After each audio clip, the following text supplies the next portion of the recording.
Hi my viewers, എല്ലാവർക്കും എൻ്റെ ചാനലിലോട്ട് സ്വാഗതം. എൻ്റെ പേര് മിനുബ്രീസ്. ഞാൻ ഇന്ന് കാണിക്കാൻ പോകുന്ന വീഡിയോ എന്ന് പറഞ്ഞാൽ എല്ലാവർക്കും യൂസ്ഫുൾ ആയിട്ടുള്ള ഒരു വീഡിയോ ആണ്. യെസ്, സംഭവം കുറച്ച് ചീപ്പാണ്. സംഭവം ഇതാണ് നമ്മുടെ സംഭവം, മുട്ടത്തോട്. കാണുമ്പോൾ ഭയങ്കര സിമ്പിളാണ്, ബട്ട് ഭയങ്കര പവർഫുള്ളാണ് കേട്ടോ. ഇതുകൊണ്ട് നമുക്ക് കുറേ യൂസുകളുണ്ട്. നിങ്ങളൊന്നും വിചാരിക്കാത്തത്ര യൂസേഴ്സ് നമുക്ക് മുട്ടത്തോട് കൊണ്ടുണ്ട്. ഈ വീഡിയോ കണ്ടതിന് ശേഷം ഡെഫിനറ്റ്ലി നിങ്ങൾ ഇനിയും മുട്ടത്തോട് കളയില്ല. പിന്നെ നിങ്ങൾ എൻ്റെ ഫസ്റ്റ് ടൈം വ്യൂവർ ആണെങ്കിൽ എല്ലാവരും എൻ്റെ ചാനൽ സബ്സ്ക്രൈബ് ചെയ്യണം. അതോടൊപ്പം തന്നെ അതിൻ്റെ അടുത്തുള്ള ബെൽ ബട്ടണും പ്രസ് ചെയ്യണം. എങ്കിൽ നമുക്ക് വീഡിയോ കണ്ടാലോ? നിങ്ങൾക്ക് ഒത്തിരി യൂസ്ഫുൾ ആയിരിക്കും കേട്ടോ. അതുകൊണ്ട് വേറെ പറയുന്നത്, നിങ്ങൾ ഈ വീഡിയോ ഫുള്ളും കാണണം. നമുക്കെന്നാൽ വീഡിയോ സ്റ്റാർട്ട് ചെയ്യാം. നമ്മുടെ ഫസ്റ്റ് യൂസിലോട്ട് കിടക്കുന്നതിനേക്കാൾ മുന്നേ നമ്മൾ ഈ മുട്ടത്തോടെല്ലാം നല്ലപോലെ വാഷ് ചെയ്തെടുത്തു. ഇനി ഞാനിത് ഓവനിൽ വെച്ച് 100 ഡിഗ്രി സെൽഷ്യസിൽ ഒരു 3 മിനിറ്റോളം ഹീറ്റ് ചെയ്യാൻ പോവാണ്. റോ എഗ്ഗിലുള്ള എന്തെങ്കിലും ബാക്ടീരിയാസോ വൈറസുകളൊക്കെ ഉണ്ടെങ്കിൽ പോകാൻ വേണ്ടിയിട്ടാണ് ഞാനിങ്ങനെ ചെയ്യുന്നത്. നമ്മുടെ ഫസ്റ്റ് യൂസ് എന്താണെന്ന് നോക്കാം. ഫസ്റ്റ് യൂസ് നമ്മുടെ മിക്സഡ് ഗ്രൈൻഡറിൻ്റെ ബ്ലേഡിൻ്റെ മൂർച്ച കൂട്ടലാണ്. അപ്പം നമ്മൾ മുട്ടത്തോട് ഇട്ടിട്ട് നല്ല പോലെ ഒരു ഫൈൻ പൗഡർ ആവണ വരെ നമുക്ക് അടിച്ചെടുക്കാം. ഇതുണ്ടോ, മുട്ടത്തോട് നല്ല പോലെ പൊടിഞ്ഞു കിട്ടിയിട്ടുണ്ട്. ഇതാണ് ആ പാകം. ഇങ്ങനെ ചെയ്താൽ നമ്മുടെ ബ്ലേഡിൻ്റെ മൂർച്ച കൂടും. ഈ പൊടിച്ചു വെച്ചിരിക്കുന്ന മുട്ടത്തോട് കളയരുത്. ഇനിയും നമുക്ക് അതുകൊണ്ട് യൂസുകളുണ്ട്. സെക്കൻഡ് യൂസ് എന്താണെന്ന് കാണിച്ചു തരാം. നമ്മുടെ മിക്സിയുടെ ബ്ലേഡിൻ്റെ ഇടയിലുള്ള ഭാഗത്തൊക്കെ നമ്മൾ അരയ്ക്കുന്നതൊക്കെ കയറി ഇരുന്ന് കഴിഞ്ഞാൽ നമുക്ക് ക്ലീൻ ചെയ്യാൻ ഭയങ്കര ബുദ്ധിമുട്ടായിരിക്കും, പ്രത്യേകിച്ച് തേങ്ങയോ അല്ലെങ്കിൽ എണ്ണമയോ ഉള്ളതൊക്കെ അരയ്ക്കുമ്പോൾ. അപ്പോൾ അതെങ്ങനെ ക്ലീൻ ചെയ്യേണ്ടത് എന്ന് ഞാൻ കാണിച്ചു തരാം. അപ്പോൾ അതിനു വേണ്ടി നമ്മൾ മുട്ടത്തോട് എടുക്കുക. ഇതിലേക്ക് 2 തുള്ളി ഡിഷ് വാഷ് ചേർക്കണം. അതിനുശേഷം ചെറു ചൂടുവെള്ളവും ചേർക്കുക. എന്നിട്ട് മിക്സി നല്ലപോലെ ഒരു മിനിറ്റോളം നമ്മൾ അടിക്കുക. ഇങ്ങനെ ക്ലീൻ ചെയ്യാനല്ലോ പെട്ടെന്ന് തന്നെ നന്നായിട്ട് ക്ലീനായിട്ടും കിട്ടും. ഇത് പിന്നെ അധികം ബുദ്ധിമുട്ടൊന്നുമില്ല. അല്ലെങ്കിൽ സ്ക്രബ്ബർ ഉപയോഗിച്ച് അതിൻ്റെ ഉള്ളൊക്കെ കഴുകാന്ന് പറഞ്ഞാൽ ഭയങ്കര ബുദ്ധിമുട്ടുള്ള കാര്യമാണല്ലോ.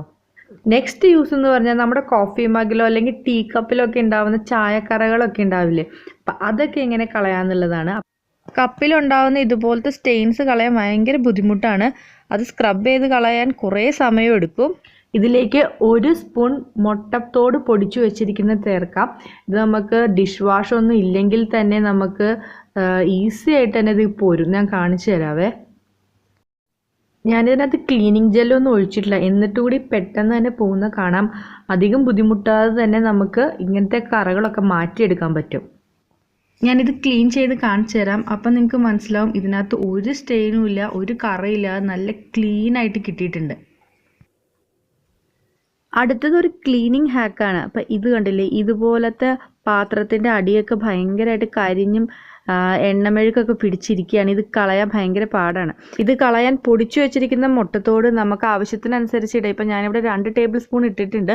നമുക്ക് വേണമെങ്കിൽ അതിന് കൂടുതൽ ഇടാം കേട്ടോ. അതിൻ്റെ കൂടെ ഞാൻ കുറച്ചൊരു ഡിഷ് വാഷും ഇട്ടിട്ടുണ്ട്. ഇനി നന്നായിട്ട് നമ്മൾ സ്ക്രബ് ചെയ്ത് കളയാം. മുട്ടത്തോട് ഉപയോഗിച്ച് സ്ക്രബ് ചെയ്യുന്നതുകൊണ്ട് മെഴുക്കൊക്കെ വേഗം പോയി കിട്ടും, പെട്ടെന്ന് തന്നെ ക്ലീൻ ആവും. ഞാനിതിപ്പോൾ വാഷ് ചെയ്തെടുത്താണ്. നല്ല ക്ലീൻ ആയിട്ടില്ലേ ഇപ്പോൾ ഇത്. അപ്പം ഇത് യൂസ് ചെയ്താൽ പെട്ടെന്ന് നമ്മുടെ പണി കഴിയും. നമ്മൾ വെറുതെ സ്ക്രബ്ബർ ഉപയോഗിച്ച് സ്ക്രബ് ചെയ്യുന്നതൊക്കെ വളരെ ഈസി ആയിട്ട് ഇത് പോകും കേട്ടോ. ഇനി ടിപ്പ് നമ്പർ 5. അടുത്ത ടിപ്പ് എന്താണെന്ന് വെച്ചാൽ നമ്മുടെ ഡ്രെയിനേജസിൽ ചിലപ്പോൾ ബ്ലോക്കുകൾ ഉണ്ടാവും. അപ്പോൾ അതെങ്ങനെ നമുക്ക് ഒഴിവാക്കാം എന്നുള്ളതാണ്. ഇതിപ്പോൾ നമ്മുടെ സിങ്കിനകത്ത് ഞാൻ ഇതുപോലെ പൊടിച്ചു വെച്ചിരിക്കുന്ന മുട്ടത്തോട് ഇടാൻ പോവാണ്. അപ്പം നമ്മുടെ സിങ്കിൽ ഒരു 3-4 ടേബിൾ സ്പൂൺ പൊടിച്ചു വെച്ചിരിക്കുന്ന മുട്ടത്തോട് ഇടുക. അതിനുശേഷം ചെറു ചൂടുവെള്ളം നമ്മൾ ഒഴിച്ചു കൊടുക്കുക. അധികം ചൂടാവാതെ നോക്കണം, കാരണം അല്ലെങ്കിൽ നമ്മുടെ പൈപ്പ് ഉരുകിപ്പോകും. ഇങ്ങനെ ആഴ്ചയിൽ ഒരു പ്രാവശ്യം ചെയ്താൽ മതി. അപ്പോൾ ഈ മുട്ടത്തോടിന് നല്ലൊരു ക്ലീനിങ് പ്രോപ്പർട്ടി ഉണ്ട്. അപ്പോൾ എന്തെങ്കിലുമൊക്കെ ക്ലോട്ടുകളോ അല്ലെങ്കിൽ ബ്ലോക്കുകളോ ഒക്കെ ഉണ്ടെങ്കിൽ ആ ഡെപ്പോസിറ്റൊക്കെ മുട്ടത്തോട് ക്ലീൻ ചെയ്ത് ശരിയാക്കും. നമുക്ക് അടുത്ത ടിപ്പ് എന്താണെന്ന് നോക്കാം. Tip number 6, sharpening kitchen tools. ഇതുപോലുള്ള കിച്ചൺ ടൂൾസിൻ്റെ മൂർച്ച പെട്ടെന്ന് പോകും, നമ്മളെപ്പോഴും ഉപയോഗിക്കുന്നത് ആയതുകൊണ്ട്. അപ്പോൾ ഇത് മൂർച്ച കൂട്ടാനുള്ള ഒരു ഐഡിയ ആണ് ഞാൻ പറയുന്നത്. ഇതുപോലുള്ള മുട്ടത്തോടില്ലേ, നമ്മളിങ്ങനെ കട്ട് ചെയ്യാം. ചെറിയ ചെറിയ പീസായിട്ട് നമ്മൾ മുട്ടത്തോട് കട്ട് ചെയ്യുക. ഇങ്ങനെ ചെയ്യുമ്പോൾ നമ്മുടെ ഈ സിസേഴ്സിൻ്റെ ഒക്കെ മൂർച്ച നല്ലോണം കൂടും. ഇതാകുമ്പോൾ വളരെ എളുപ്പത്തിൽ നമുക്ക് മുറിച്ച് കിട്ടാൻ പറ്റുന്ന ഒരു മെത്തേഡാണല്ലോ. ഇനി tip number 7 healing burns and cuts. ഇത് മുട്ടത്തോട് വെച്ച് എങ്ങനെയാണെന്നല്ല, ഇത് മുട്ടത്തോട് വെച്ചിട്ടല്ല കേട്ടോ. ഒരു ഫ്രഷ് മുട്ട ഞാനിപ്പോൾ പൊട്ടിച്ചു, അതെടുത്ത് മാറ്റി. ഇനി ആണ് ഞാൻ ചെയ്യാൻ പോകുന്നത്. ഈ മുട്ടയുടെ തോടിൻ്റെ ഉള്ളൊരു ചെറിയ പാട പോലെ ഉണ്ട്, അത് പൊട്ടിക്കാതെ എടുക്കണം. ഇതുകൊണ്ട് ഇപ്പോൾ എന്താ യൂസ് എന്നല്ലേ നിങ്ങൾ ചിന്തിക്കുന്നത്? അതെ, ഇത് ഒരു നാച്ചുറൽ ബാൻഡേജ് ആയിട്ട് നമുക്ക് യൂസ് ചെയ്യാൻ പറ്റും. ഇതിന് ഭയങ്കര ഹീലിംഗ് പ്രോപ്പർട്ടീസ് ഉണ്ട്. ഈ എഗ് മെമ്പറേൻ്റെ ഈ ഒരു പ്രോപ്പർട്ടി മെഡിക്കൽ സയൻസ് ഓൾറെഡി കണ്ടുപിടിച്ച് വെച്ചിരിക്കുന്നതാണ്. അപ്പോൾ ഇത് വലിയ വൂൺസിലൊന്നും പറ്റില്ല. ചെറിയ ബേൺസോ അതുപോലെ ചെറിയ മുറിവൊക്കെ ഉണ്ടെങ്കിൽ നമുക്ക് ഇത് യൂസ് ചെയ്യാൻ പറ്റും. ഇത് യൂസ് ചെയ്യേണ്ട വിധം എങ്ങനെയാണെന്ന് വെച്ചാൽ, നമുക്ക് ചെറിയ ആ മുറിവിൻ്റെ മുകളിൽ ഇത് വയ്ക്കുക. അപ്പോൾ ഒരു അരമണിക്കൂർ കഴിയുമ്പോൾ ഇത് തന്നെ ഡ്രൈ ആവും. അപ്പോൾ നമുക്ക് വാഷ് ചെയ്ത് കളയാം. Tip number 8 skin tightening and whitening mask. Next use എന്ന് വെച്ച് കഴിഞ്ഞാൽ നമ്മളൊരു ഫേസ് മാസ്ക് ഉണ്ടാക്കാൻ പോവാണ്. അതൊരു ആൻറ്റി ഏജിങ് ഫേസ് മാസ്ക് ആണ്. അപ്പോൾ എക്സെല്ലിലുള്ള ഈ കാൽസ്യവും വിറ്റാമിൻസും നമ്മുടെ സ്കിന്നിൻ്റെ ഇലാസ്റ്റിസിറ്റി കീപ്പ് ചെയ്യാൻ വേണ്ടി ഹെൽപ്പ് ചെയ്യുന്നതാണ്. അതുകൊണ്ട് ഇത് എങ്ങനെ ഉണ്ടാക്കേണ്ടതെന്ന് വെച്ചാൽ, നമ്മൾ പൊടിച്ചു വെച്ചിരിക്കുന്ന മുട്ടത്തോടിനകത്ത് നമ്മൾ കുറച്ച് എഗ് വൈറ്റും കൂടെ ചേർക്കുക. അതിനുശേഷം ഒരു 1/2 ടേബിൾ സ്പൂൺ ഹണിയും ചേർക്കുക. ഇത് നല്ലൊരു ഫേസ് മാസ്ക് ആണ്, നല്ല റിസൾട്ട്. ഈ ഫേസ് മാസ്കിൻ്റെ അനദർ അഡ്വാൻറ്റേജ് എന്ന് പറഞ്ഞാൽ, ഇത് ഒരു സ്കിൻ വൈറ്റനിങ് മാസ്ക് ആട്ടോ. വീക്ക്ലി 2 ടൈംസ് നമുക്ക് യൂസ് ചെയ്യാം. ഇങ്ങനെ ചെയ്യുമ്പോൾ തന്നെ നിങ്ങൾക്ക് നല്ല റിസൾട്ട് കിട്ടും. ഇത് ഫേസിൽ നല്ലപോലെ അപ്ലൈ ചെയ്യുക. അങ്ങനെ ഒരു 30 മിനിറ്റോളം നമ്മളിങ്ങനെ തന്നെ വെക്കണം. അപ്പോൾ തന്നെ ഡ്രൈ ആയിട്ടുണ്ടാവും. അതിനുശേഷം നമുക്ക് വാഷ് ചെയ്ത് കളയാം. Tip number 9 fertilizer for rose plant.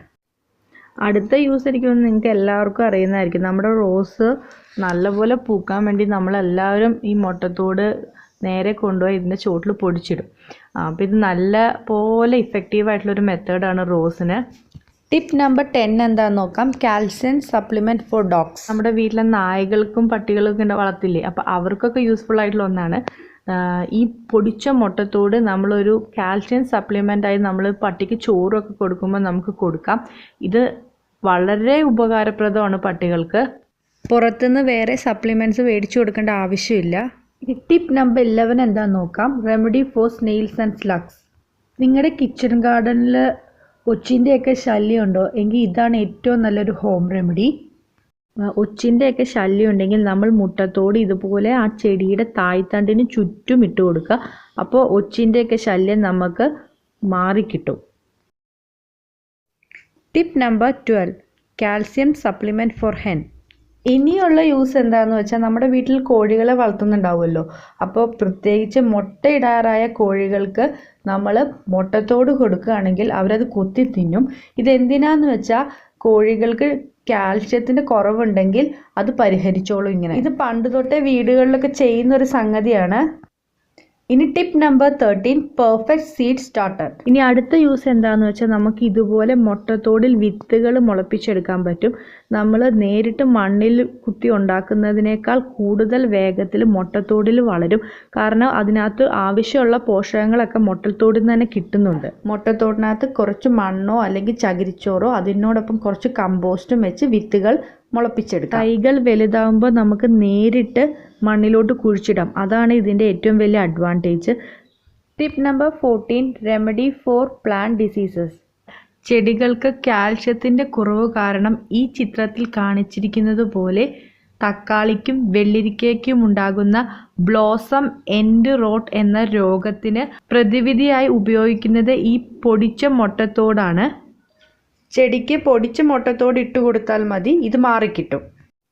Last tip number 15 അതെന്താന്ന് നോക്കാം. ഇനിയുള്ള യൂസ് എന്ന് പറഞ്ഞാൽ, നമുക്ക് മുട്ടത്തോട് ഒത്തിരി ആർട്ട് ആൻഡ് ക്രാഫ്റ്റ് ഐറ്റങ്ങൾ ഉണ്ടാക്കാൻ വേണ്ടി യൂസ് ചെയ്യും. ഇതുപോലത്തെ കുറേ കരകൗശല വസ്തുക്കൾ നമുക്ക് നല്ല ഭംഗിയുള്ളത് ഉണ്ടാക്കാൻ പറ്റും.